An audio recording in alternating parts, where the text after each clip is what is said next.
Long ago, before the white moon forgot its path, there was a kingdom called Umuaka, hidden between green hills and red rivers. The people were proud and hardworking, farmers by day, storytellers by firelight at night. They loved their king, Okoro the Just, and their queen, Nkemdela the Kind, whose heart beat for her people. Together, they ruled with peace and fairness. Their only child was Prince Obinna, bright, brave, but full of pride. The elders used to whisper, "He is his father's strength and his mother's heart." But if pride blinds him, love may be the price. One season, Obinna quarreled bitterly with his father. He shouted before the elders, spoke words too sharp for a son's mouth.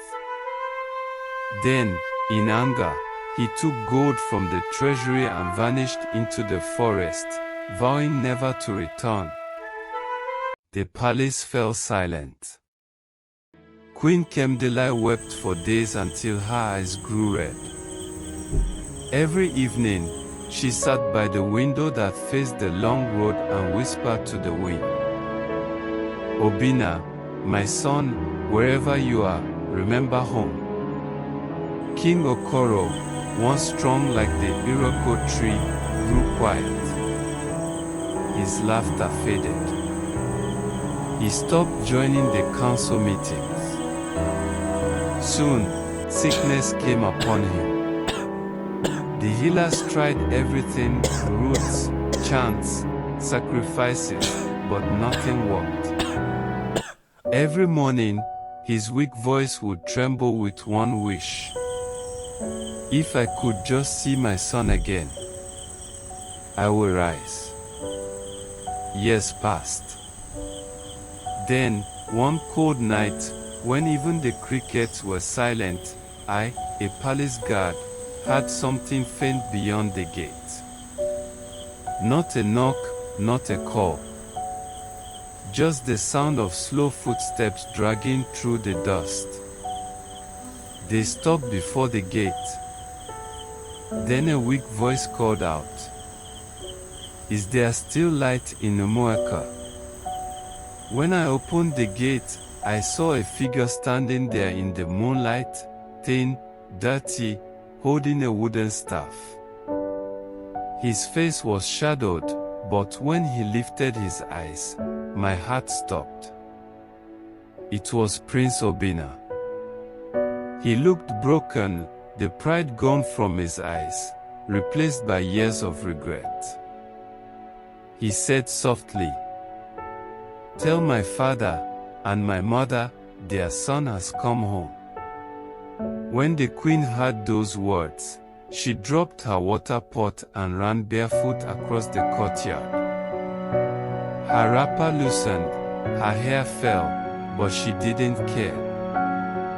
When she saw him, she screamed, "Obinna, my son, my blood."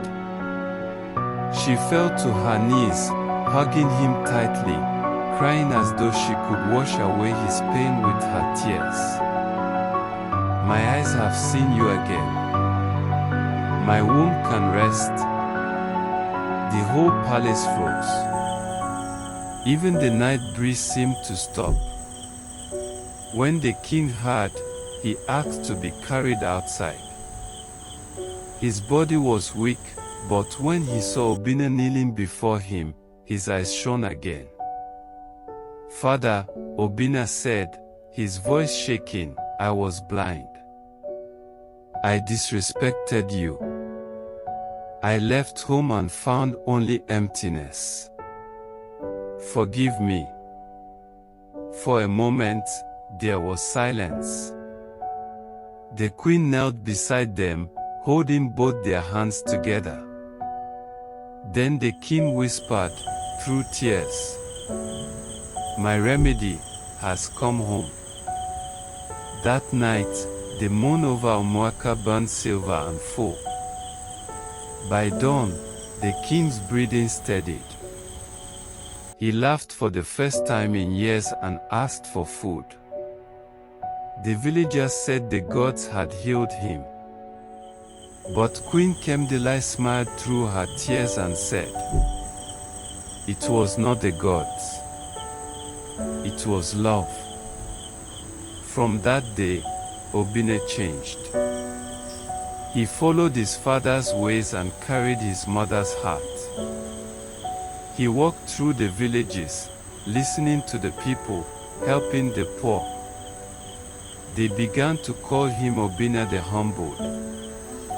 Years later, when King Okoro passed peacefully in his sleep, the kingdom wept, but the queen did not cry in despair. She sat by his body all night, whispering, "Sleep well, my husband. Our son is home." When dawn broke, the drums of Umuaka sounded again. Prince Obinna was crowned king, not with pride, but with tears in his eyes. And when he stood before his people, he said only this: "A kingdom lives through forgiveness. A father's love can heal. A mother's heart can call a lost child home." To this day, when the moon rises over Umuaka, the elders still tell this story. No journey is too long for love to find its way back. For even in the darkest night, a mother's voice still calls.